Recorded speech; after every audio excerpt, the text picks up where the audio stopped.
یہ نماز اللہ کے رسول علیہ السلام نے اپنے چچا حضرت سیدنا عباس ابن عبد المطلب کو سکھائی تھی، اور آقا علیہ السلام نے فرمایا تھا، اے چچا میں تمہیں ایک ایسی نماز بتاتا ہوں، اگر تم وہ پڑھو تو اللہ تمہاری مغفرت فرما کے تمہیں جنت عطا کرے۔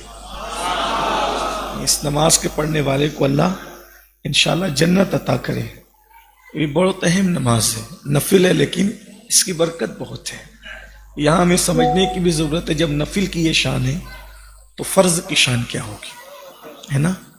تو فرمایا کہ چچا ایسی نماز میں تمہیں بتاؤں گا، سو پڑھو تو انشاءاللہ تمہاری مغفرت تو اللہ تمہیں جنت عطا فرمائے۔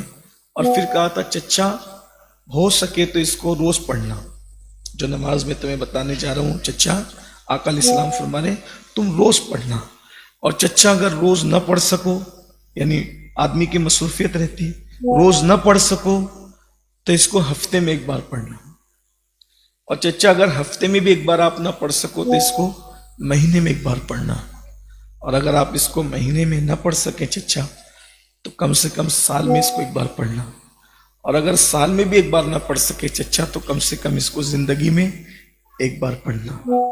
یہ وہ نماز ہے۔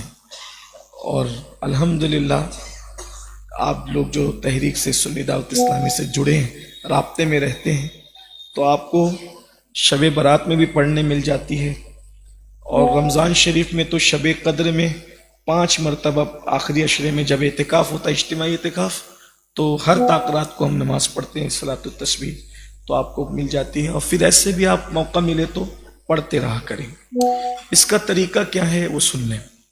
طریقہ اس کا یہ ہے کہ یہ نفل نماز ہے، 4 رکعت نفل صلاۃ التسبیح، اللہ کے واسطے منہ میرا کعبہ شریف کی طرف، پیچھے سے امام کے، اس طرح نیت کریں۔ اگر نیت زبان سے نہ کر سکیں، لمبی چوڑی لگے، تو دل میں صرف یہ سوچیں، اپنے دل کی طرف متوجہ ہو کر کہ میں صلاۃ التسبیح پڑھ رہا ہوں اللہ کے لیے امام کے پیچھے، اس دل میں، دل کے ارادے کو ہی نیت کہتے ہیں۔ پھر اس کے بعد امام صاحب تکبیر تحریمہ کہیں گے، پہلی تکبیر تو ہم بھی کہیں گے، پھر ثنا پڑھیں گے، ہم سب ثنا پڑھیں گے۔ تو ثنا اور قرأت کے درمیان، یعنی ثنا کے بعد اور قرأت شروع ہونے سے پہلے ہم نے اس تسبیح کو 15 مرتبہ پڑھنا ہے۔ کون سی تسبیح؟ سب مل کے میرے ساتھ پڑھیں، سبحان اللہ والحمد للہ ولا الہ الا اللہ واللہ اکبر۔ آسان زبان میں جو ہم لوگ تیسرا کلمہ پڑھتے ہیں تو تیسرے کلمے کو ہم لوگ سبحان اللہ سے شروع کرتے ہیں اور ولا قوت الا باللہ العلی العظیم تک پہنچاتے ہیں، لیکن ہمیں صرف واللہ اکبر تک رک جانا ہے، ٹھیک ہے؟ 15 بار پڑھنا ہے۔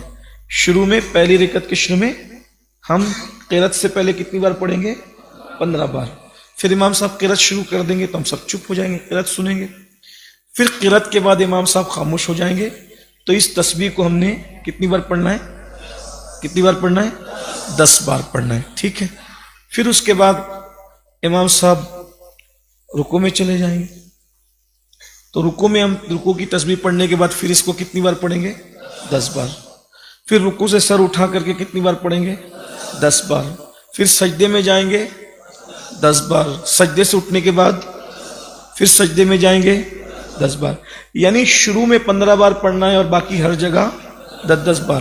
تو ایک رکعت میں یہ کل ہو جاتی ہے 75، ٹھیک ہے؟ ایک رکعت میں ہمیں 75 بار پڑھنا ہے۔ اب امام صاحب تو ہماری رعایت کرتے، بہت اطمینان سے پڑھتے ہیں، لیکن کبھی میری طرح جو لوگ دھیرے پڑھنے کے عادی ہیں، زیادہ انہیں نہیں آتا پڑھنا، تو وہ دھیرے دھیرے پڑھتے ہیں۔ تو اب ہم 15 بار نہیں پڑھے، ہم 13 ہی بار پڑھے، تو امام صاحب نے قرأت شروع کر دی، ٹھیک؟ تو لوگ کیا کرتے ہیں، پھر وہ پڑھتے ہی رہتے ہیں، ایسا نہیں کرتے۔ اگر آپ 2 جلدی سے کر سکتے ہیں تو کر لیں، لیکن اگر قرأت شروع ہو گئی تو چپ ہو جائیں۔